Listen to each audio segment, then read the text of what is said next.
جرمنی اور نیٹو کا کہنا ہے کہ وہ پولینڈ کے مشرقی حصے کے دفاع میں مدد کے لیے تیار ہیں۔ جرمن وزیر دفاع بورس پسٹوریس نے جمعے کو پراگ میں اپنے چیک ہم منصب کے ساتھ ایک پریس کانفرنس سے خطاب کرتے ہوئے کہا، جہاں پولی شراکت داروں کو مدد کی ضرورت ہوگی وہاں انہیں ضرور مدد فراہم کی جائے گی۔ جرمن وزیر کا مزید کہنا تھا کہ پولینڈ نیٹو کا قابل اعتماد شراکت دار اور اتحادی ہے، اس لیے وہ اعتماد کے ساتھ کہہ سکتے ہیں کہ مغربی دفاعی اتحاد نیٹو اور جرمنی اس کی ممکنہ مدد کے لیے تیار ہیں۔ پولش خبر رساں ایجنسی PAP کے مطابق جرمن وزیر دفاع کا یہ بیان پولینڈ کی سیکیورٹی کمیٹی کے اس فیصلے کے بعد سامنے آیا ہے جس میں اس نے بیلاروس میں کرائے کے روسی فوجیوں کے گروپ کی موجودگی کے سبب پولینڈ کے مشرقی حصے میں فوجی یونٹوں کو منتقل کرنے کا کہا تھا۔ بغداد۔ سویڈن میں قرآن کریم کی بے حرمتی کے ایک حالیہ واقعے پر جمعہ 21 جولائی کو مسلم اکثریتی ممالک میں از سر نو غم و غصے کا اظہار کیا گیا۔ ایران، عراق اور لبنان میں مظاہرین نے نماز جمعہ کے بعد بڑے پیمانے پر احتجاجی مظاہرے منعقد کیے۔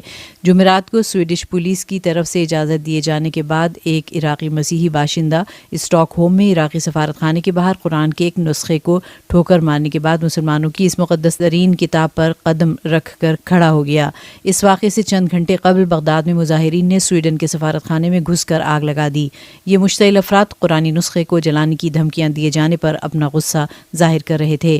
ادھر ایرانی وزیر خارجہ حسین امیر عبداللہیان نے اقوام متحدہ کے سیکرٹری جنرل کے نام بھیجے گئے خط میں لکھا ہے کہ مسلم دنیا کی طرف سے اشتعال انگیز رد عمل کی ذمہ دار سویڈش حکومت ہے۔ ساتھ ہی تہران نے بطور احتجاج سویڈن کے سفیر کو بھی طلب کر لیا۔ واشنگٹن۔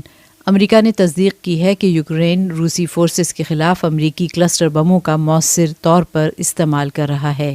عام شہریوں کے لیے دیر پا نقصان دہ ثابت ہونے والے یہ بم 120 ملکوں میں ممنوع ہیں۔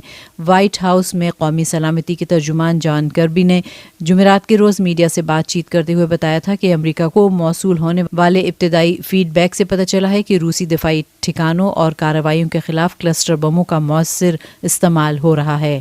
جان کربی نے مزید کہا کہ امریکہ کے فراہم کردہ کلسٹر بموں کے روسی فورسز کی دفاعی تشکیل اور پوزیشن پر اثرات پڑ رہے ہیں۔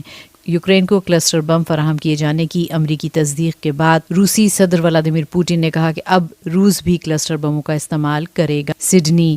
آسٹریلیا اور امریکہ نے جمعے کو 2 ہفتوں پر محیط وار گیمز کا افتتاح کر دیا۔ ان میں ان دونوں ممالک کے علاوہ 11 دیگر ریاستوں کے 30,000 سے زیادہ فوجی حصہ لے رہے ہیں۔